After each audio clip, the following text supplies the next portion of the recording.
চুয়াডাঙ্গা কিন্তু আমার জেলা হিসাবে আমি চিট করেছি, চুয়াডাঙ্গায় কাজ করছি। আমার এখন 6.5 মাস হলো। আমরা আসার পরে 3টা নির্বাচন, জাতীয় নির্বাচন, তারপরে ইউনিয়ন পরিষদ নির্বাচন, সর্বশেষ উপজেলা পরিষদ নির্বাচন হলো। তো আপনারা আমাদের কার্যক্রম নিশ্চয়ই অবলোকন করেছেন, দেখেছেন নির্বাচন প্রক্রিয়াটা কেমন ছিল। আপনারা কি নির্বাচন প্রক্রিয়ার প্রতি আস্থা আছে আপনাদের? আপনারা যারা জানেন যে আমরা যেভাবে কাজ করছি, আমরা মুখে যেটা বলছি আমরা সেটা মনে বিশ্বাস করি, এইভাবেই কাজটা করেছি। এবং আমরা দৃঢ়ভাবে বলতে চাই এবং বলতে পারি যে যারা নির্বাচনে পরাজিত হয়েছে বা বিজয়ী হয়েছেন, নির্বাচনে একজন পরাজিত হবেন, একজন জয়ী হবেন, এটাই স্বাভাবিক। কিন্তু আমরা একদম সোজা পথে থেকে নিরপেক্ষভাবে কাজ করেছি। এটা আমাদের নৈতিক দায়িত্ব ছিল, আমাদের উপরে অর্পিত দায়িত্ব ছিল, এই দায়িত্ব আমরা পালন করেছি। এখন এগুলো শেষ হয়েছে, সামনে অত্যাসন্ন হচ্ছে আমাদের ঈদুল আজহা। ঈদুল আজহা উপলক্ষে কিছু ব্যাপার থাকে, যেমন আমি আমার অফিসে ঈদুল আজহা উপলক্ষে যে গরুর হাট আছে, চুয়াডাঙ্গায় 11টি গরুর হাট, তার মধ্যে সবচেয়ে বেশি কোথায়? আলমডাঙ্গায়। কয়টা হাট? মানে সব দিক দিয়ে আলমডাঙ্গা কিন্তু অনেক গুরুত্বপূর্ণ, ভালো কাজেও গুরুত্বপূর্ণ, খারাপ কাজেও গুরুত্বপূর্ণ। মানে আপনাদের কিন্তু সুনাম দুদিকে আছে। সো এই গরুর হাট যাতে নির্বিঘ্নে হয়, গরুর হাট কেন্দ্রিক যেন কোনো অপরাধ না হয়, আমি কিন্তু ব্যাপক পরিমাণ পুলিশ ডিপ্লয় করে দিয়েছি। সাদা পোশাকে অনেক আছে, মানে আপনাদের মতো পোশাকে, যাতে আমাদেরকে গোয়েন্দা তথ্য দিতে পারে। নির্বাচনে এইভাবে কাজ করেছি, তেমনি আমরা সাদা পোশাকে অনেক পুলিশ সদস্য হাটের চারপাশে রেখেছি। আমরা গরুর হাটের ইজারাদার ওনাদের কর্তৃপক্ষের সাথে আলোচনা করেছি, তাদের সাথে মত বিনিময় করেছি, কী করলে ভালো হবে, কী করতে হবে, সেই ব্যাপারে আমরা তাদেরকে নির্দেশনা দিয়েছি। অধিকাংশ হাটই সেই নির্দেশনা অনুযায়ী কাজ করেছে। আজকে আবার জেলা প্রশাসক মহোদয়ের সম্মেলন কক্ষে আমাদের যৌথ সভা হয়েছে, সেখানেও গরুর হাটের ইজারাদার কেউ ছিলেন, তাদেরকেও আমরা বিভিন্ন ধরনের আবার আমরা পুনরাবৃত্তি করেছি নির্দেশনা, এবং কি করতে হবে সেই ব্যাপারে দিয়েছি। এবং ঈদ উপলক্ষে, ঈদকে সামনে রেখে যাতে করে আইন শৃঙ্খলা পরিস্থিতি স্বাভাবিক থাকে, চুরি ছিনতাই ডাকাতি দস্যুতা না হয়, গৃহে চুরি না হয়, সেজন্য আমি রাত্রিকালীন 350 ফোর্সকে বিভিন্ন পয়েন্টে রেখেছি। চাইলেই একজন গরু চুরি করে নিয়ে বের হয়ে যাবে, গরু তো আসে ঘরে জবাই করে খাই ফেলতে পারবে না ইনস্ট্যান্ট। গ্রামে এটা কি সম্ভব?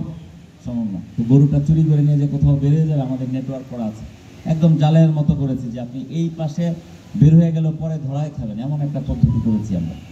এবং এটা 350 পুলিশ ফোর্স বিভিন্ন একদম রাত্রিকালীন সময় যখন আপনার চুরি হতে পারে, কোথাও রাস্তায় গাড়ি আটকাবে, আমরা বিভিন্ন স্পট আইডেন্টিফাই করেছি। একটা গল্প আছে না, মানুষজন এগুলো তো গল্প, বাট বাস্তবতাও আছে। আমি এই কথাটা বলে দিয়ে একদিন যাও বিভিন্ন জায়গায়, আজকেও বলেছি মিটিংয়ে। যেমন জুতা আবিষ্কারের পূর্বে এক রাজার দরবারে আলোচনা হচ্ছিল যে রাজা মহোদয় বিভিন্ন জায়গায় যায়, ওনার পায়ের যত্নে তাহলে কী করা যাবে। বিভিন্ন সভাসদ যারা আছেন তাদের, ওনার যারা বুদ্ধিদাতা ছিলেন, বলছে যে সারা রাস্তা তাহলে আমরা কাপড় দিয়ে বা চামড়া দিয়ে মুড়িয়ে দিই। এই করতে করতে এক পর্যায়ে আসলো যে না, তাহলে তো আমি সারা শহর করতে পারবো না, তাহলে আমি পাটা মুড়িয়ে দিই চামড়া দিয়ে, তাহলে জুতা আবিষ্কার হলে যাবে। এটা একটা মানুষের কল্পকাহিনী বলে, বাস্তবতা কতটুকু আছে জানি না, কিন্তু আমরা এই পদ্ধতিটা অনুসরণ করেছি। যেমন আমি সারা শহরের সব জায়গায় তো পুলিশ দিতে পারবো না, পারবো? আমার কি এত লোক আছে? আপনারা তো লক্ষ লক্ষ মানুষজন আছেন। তাহলে আমরা কি করেছি, আমি গত 5 বছরে বিভিন্নভাবে কারা কারা চুরিতে জড়িত, তাদের নামে জিডি হয়েছে, মামলা হয়েছে, মারামারি করেছে, রাজনৈতিক কারণে হানাহানি করেছে, কে কার মাথা ফাটিয়েছে, এই তথ্যগুলো আমি পুরা জেলার কালেক্ট করেছি। কালেক্ট করে তাদের পিছনে লোক লাগা গেছে যে সে কোথায় মুভ করে, কোথায় যায়, সেটা আমরা নজরদারিতে রাখছি। এবং সকল অপরাধের তাহলে আমার চুয়াডাঙ্গার জনসংখ্যা কত টোটাল? 12 লক্ষ লোককে আমি পাহারা না দিয়ে আমি কতজন লোককে পাহারা দিচ্ছি? 1000-2000 লোককে পাহারা দিচ্ছি, যে সে কোথায় যাচ্ছে, তার মুভমেন্ট কি, সে কার সাথে উঠাবসা করতেছে। এইভাবে আপনারা যাদেরকে পোশাকধারী পুলিশ দেখতেছেন, তার বাইরে আমি অনেক লোক ডিপ্লয় করেছি। এবং আমাদের কিছু সোর্সিং সিস্টেম থেকে জানে, তাদেরকে দিয়ে আমরা করেছি। তাহলে এটা জুতার মতো গল্প হলো না, জুতা বানানোর মতো। সো আমরা এইভাবে নজরদারি করছি যাতে করে, এবং এটা করাতে আমরা দারুণ সুফল পাচ্ছি। কোনো একটা অপরাধ হলেই আমরা কিন্তু, আপনারা দেখেন আমাদের ডিটেকশন রেট দেখেন, একটা মার্ডার হলো, কেউ তারে করবে, আমরা কিন্তু তাৎক্ষণিকভাবে সেটাকে রিকভার করতে পারছি। এই কথাগুলো প্রচারের দরকার আছে। আমরা মুন্সিগঞ্জকে কেন বেছে নিয়েছি? আমি বলেছি যে চুয়াডাঙ্গা খুব গুরুত্বপূর্ণ একটি জায়গা, জেলা। এখানকার বেশিরভাগ মানুষই সজ্জন ভালো, তারা সকল ক্ষেত্রে, ব্যবসায়িক ক্ষেত্রে বলেন, আমাদের অনেক উচ্চশিক্ষিত অফিসার আছে এখানকার, বড় বড় ব্যবসায়ীরা আছেন, রাজনৈতিক নেতৃবৃন্দ আছেন, জাতীয় পর্যায়ে অনেক অবদান আছে এই অঞ্চলের মানুষের।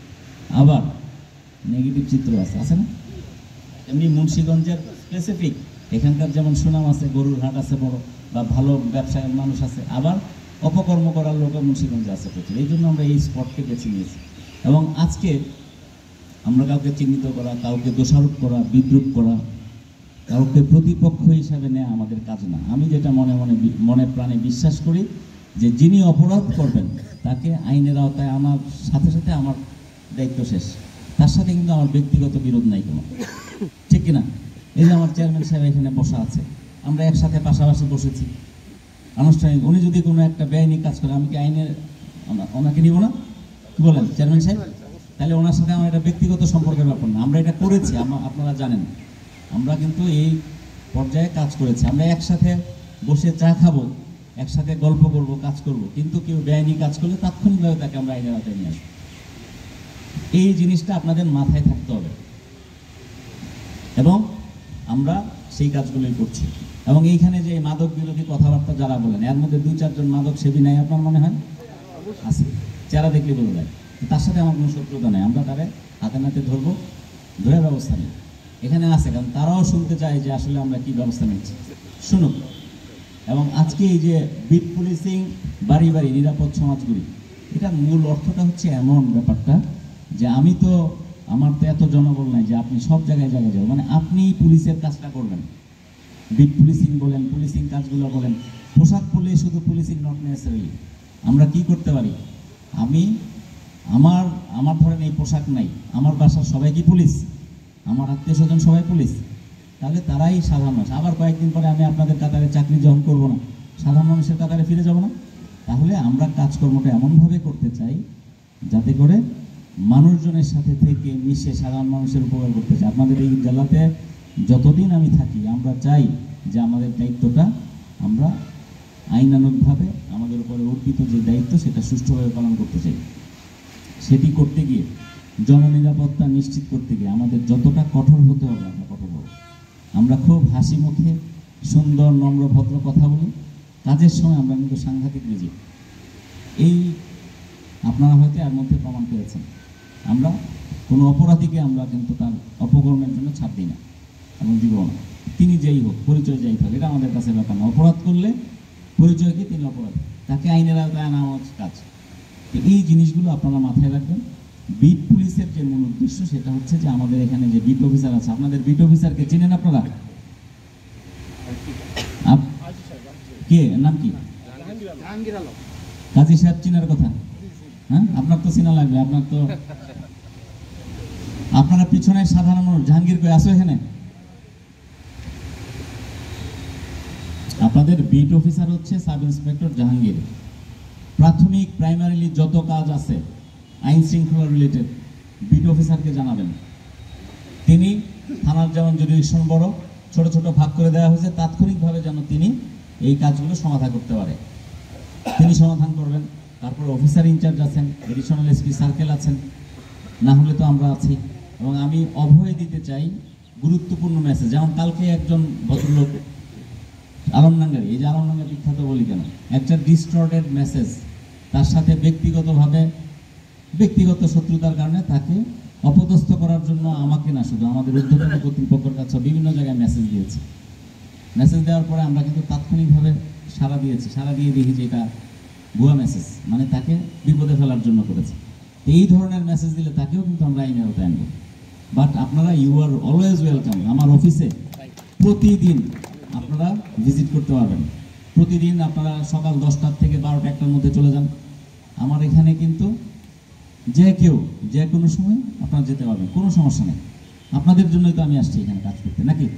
তা আপনি যদি আমার সাথে দেখা না করতে পারেন তা আমার থেকে লাভ। যে কেউ যাবেন, বরঞ্চ প্রভাবশালী লোকজনের চেয়ে আমি যারা একটু প্রান্তিক পর্যায়ের লোকজন, যার তদবির সুপারিশ কম, তাদের কাজটা আমি বেশি দ্রুত করার চেষ্টা করি। সবাইকেই সমানভাবে দেখি, বাট যারা একটু প্রান্তিক পর্যায়ে কারো হয়ে যেতে পারে না, কাউকে দিয়ে ফোন করাতে পারে না, তার কাজটা আমি দ্রুততম সময়ে করার চেষ্টা করি এবং নিজে মনিটর করি যে তার কাজটা কত দূর হলো। ও আমি অফিসার ইনচার্জকে একটা দায়িত্ব দিলাম, তিনি এটা ঠিক মতো করলেন কিনা আমি কিন্তু লিখে রাখি, কয়েকদিন পরে আবার দেখি যে কাজটা হলো কিনা।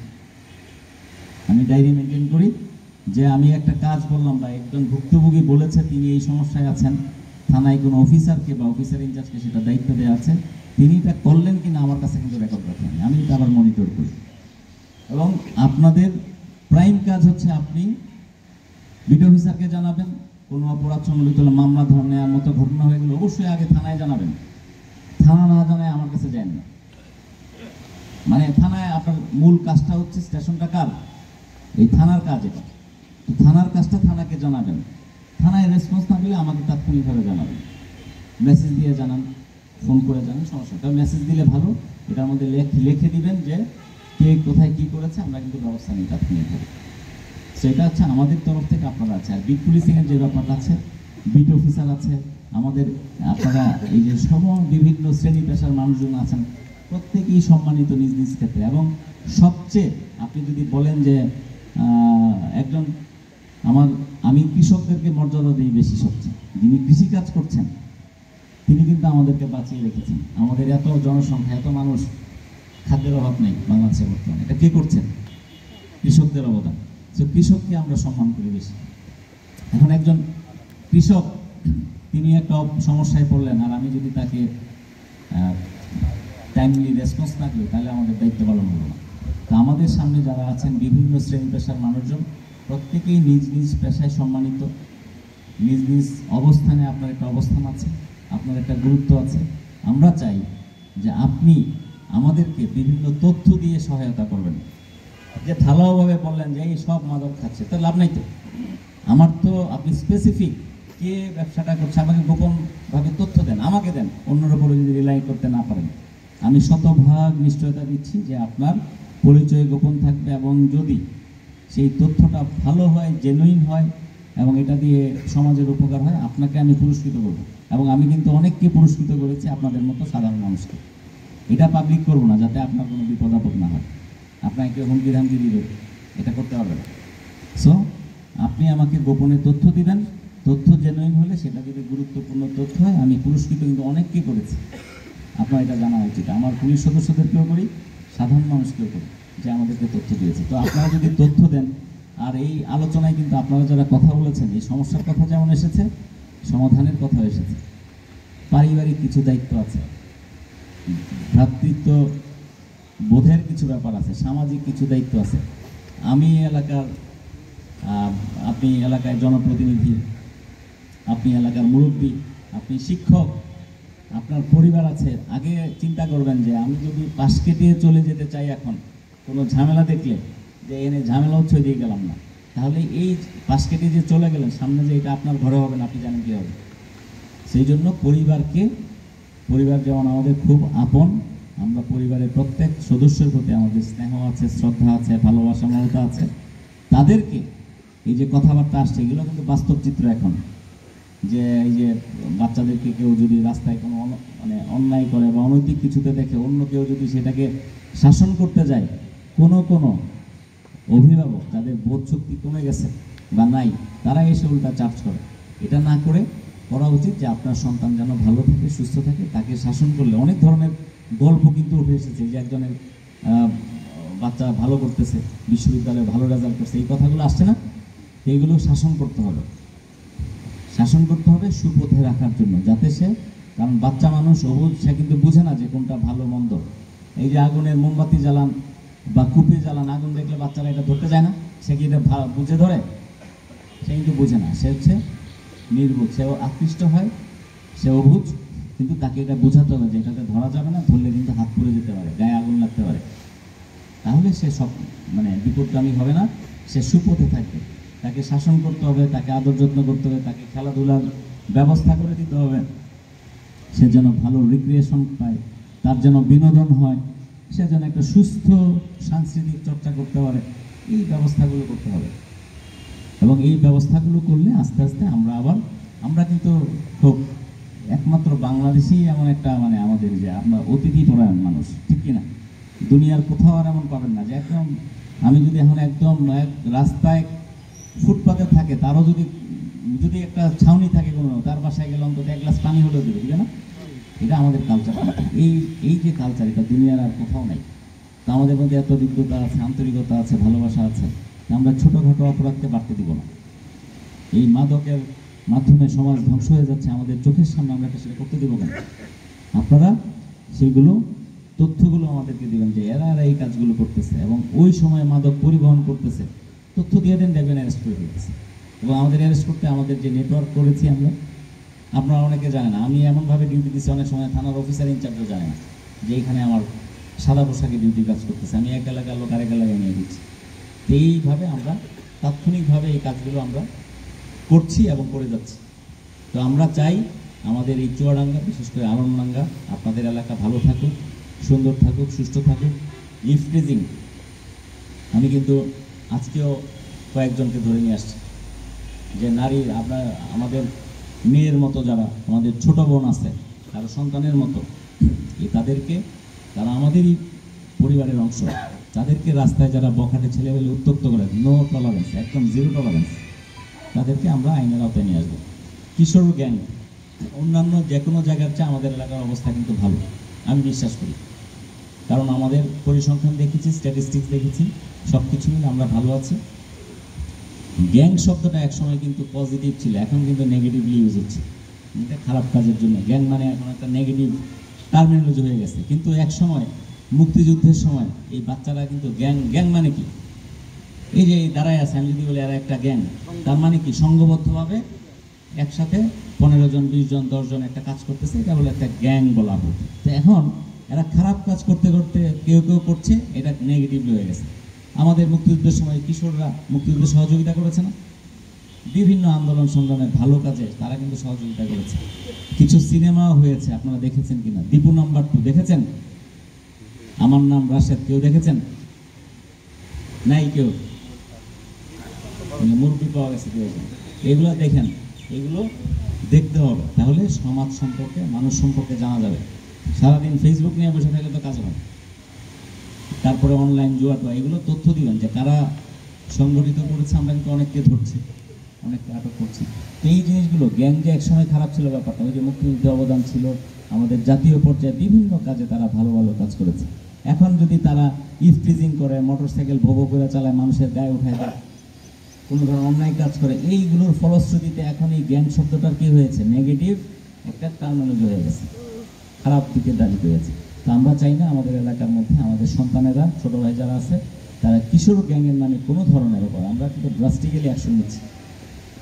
আরেকটা, এখানে অনেক ছেলেবেলে আছে ইয়াং, আমি তাদের উদ্দেশ্যে বলতে চাই, আমরা কিন্তু সরকার থেকে মাননীয় যোগাযোগ মন্ত্রী মহোদয়, মাননীয় স্বরাষ্ট্রমন্ত্রী মহোদয় মিটিং করে আমাদের সাথে মিটিং করেছে, ইনস্ট্রাকশন দিয়েছেন যে নো হেলমেট নো ফুয়েল। আমরা কিছুদিন সময় দিয়েছি যে এটা সম্পর্কে অভ্যস্ত হইতে। আমরা কিন্তু খুব ড্রাস্টিক্যাল অ্যাকশনে যাবো। এবং আগে যেখানে হেলমেট না পারলে জরিমানা ছিল কত, 200 টাকা, এখন কত, 3000 টাকা।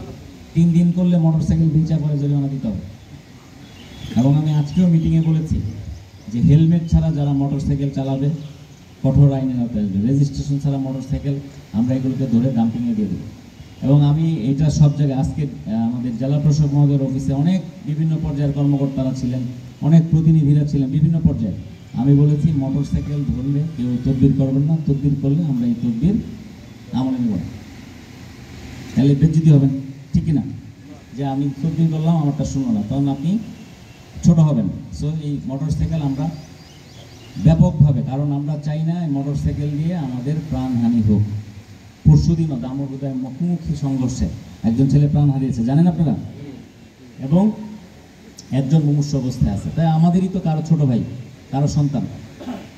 তা আমরা দায়িত্বশীল পদে থেকে আমাদের সন্তান বা আমাদের ছোট ভাই কেউ মারা যাক, আমরা কি সেটা চাবো? আপনারা চান? বলেন, আপনারা চান? মানে আপনারা চান বলে আওয়াজ নাকি? হ্যাঁ, তাহলে এই ক্ষতি হোক আমাদের সন্তানদের, আমরা কিন্তু সেটা চাই না। এবং এই ঈদের সময় যে বউরা মোটরসাইকেল চালায় না, আমরা বিভিন্ন জায়গায় চেকপোস্ট দিয়ে দিচ্ছি ঈদের উপলক্ষে, যেখানেই করবে মোটরসাইকেল আটক হবে। এবং আমার এই চেকপোস্টের স্টাইল হলো 2 জন 3 জন না, কমপক্ষে 15 থেকে 20 জন থাকবে একসাথে। যারা উচ্চবাচ্য করবে সবাই জায়গায় আছে না, পাঠাই দিই, ঠিক না? আমরা সবাইকে আইনের আওতায় নিয়ে আসি। তো এই জিনিসগুলো আপনারা খেয়াল করবেন। আমরা চাই আমাদের চুয়াডাঙ্গা সুন্দর একটা পরিস্থিতিতে সুষ্ঠুভাবে থাকুক, আইন শৃঙ্খলা পরিস্থিতি ভালো থাকুক, আপনারা নিরাপদে থাকেন। আলটিমেটলি লাভ কার? আমি যে এই কঠোর আইন প্রয়োগটা করব, বেনিফিশিয়ারি কে? আমাদের এই নাগরিক বৃন্দ কিন্তু আপনাদের জন্য করায়। এটাকে শত্রু ভাবার কোনো কারণ নাই। আমি আগেও বলেছি, যিনি বেআইনি কাজ করবেন তাকে আইনের আওতায় নেওয়ার সাথে সাথে তার সাথে আমার কোনো বিরূপ সম্পর্ক, ব্যক্তিগতভাবে কোনো খারাপ সম্পর্ক নাই। তাকে আইনের আওতায় নেওয়ার জন্য তো আমার এই চাকরিটা দিচ্ছে, নাকি সরকার দায়িত্বটা তো আমাকে এই জন্যই দিয়েছে। আপনি বেআইনি কাজ করেন, আপনার সাথে আমি বসে গল্প করবো, খেজুর আলাপ করবো, চা বিস্কুট খাবো বসে, তাহলে তো আমার থাকার দরকার নেই। তাহলে এই কাজগুলো আমরা মনিটর করছি। আর ঈদ উপলক্ষে এবং ঈদ পরবর্তী সময় আপনাদের মার্কেট আছে, দোকানপাট, বাড়িঘরের মূল্যবান জিনিসপত্র আছে। আমরা আমাদের দায়িত্ব পালন শতভাগ করছি, পাড়া দিচ্ছি, কিন্তু আপনাদেরকে সচেতন থাকতে হবে, সজাগ থাকতে হবে, যাতে করে একদম মানে নর্মালি রেখে আপনারা উধাও হয়ে গেলেন, তাহলে তো এখানে আপনার আশেপাশের লোকজন সব লোক কি ভালো আছে না? সে কিন্তু আপনাকে খবরদারি করে, খোঁজ রাখে। আমরা যেমন গোয়েন্দা বৃত্তি করি, তাদেরও গোয়েন্দা বৃত্তি আছে, যে এদিকে পুলিশ আছে কিনা, দোকানের মালিকটা এদিকে আছে কিনা, কোন জায়গায় গেলে কেউ টের পাবে না, কোন জায়গায় করা যাবে, এগুলো তারাও গোয়েন্দা বৃত্তি করে, ঠিক কিনা? তো এই জিনিসগুলো সজাগ থাকতে হবে, সচেতন থাকতে হবে, তাহলে এই চুরি চিন্তায় দোষটা হবে না। কোথাও বিন্দুমাত্র যদি আপনাদের মনে হয় যে এখানে সন্দেহের অবকাশ আছে, যে এখানে বেআইনি কাজ হওয়ার চান্স আছে, তাহলে আমাদেরকে জানাবেন। আমরা কিন্তু আছি আপনাদের সাথে, সার্বক্ষণিকভাবে পাবেন। আমাদেরকে মেসেজ দেন, দেখবেন আপনি রিপ্লাই পাবেন। মেসেজ দিন, কারণ এত মানুষ যদি আমাকে সবাই ফোন দেওয়া শুরু করে, 10-12 লাখ লোকের, তা আমি তো ফোন সবারটা ধরতে পারবো না। বাট আপনার প্রাইম রেসপন্সিবল, আপনি ডিপি অফিসারকে জানাবেন। মামলা হওয়ার উপযোগী যেটা, সেটা কোথায় জানাবেন? থানায় জানাবেন। থানা যদি অ্যাকশন না নেয়, আমাকে মেসেজ দিবেন, জানাবেন। আমরা তো আছি। সো আপনারা এখানে আছেন, আমরা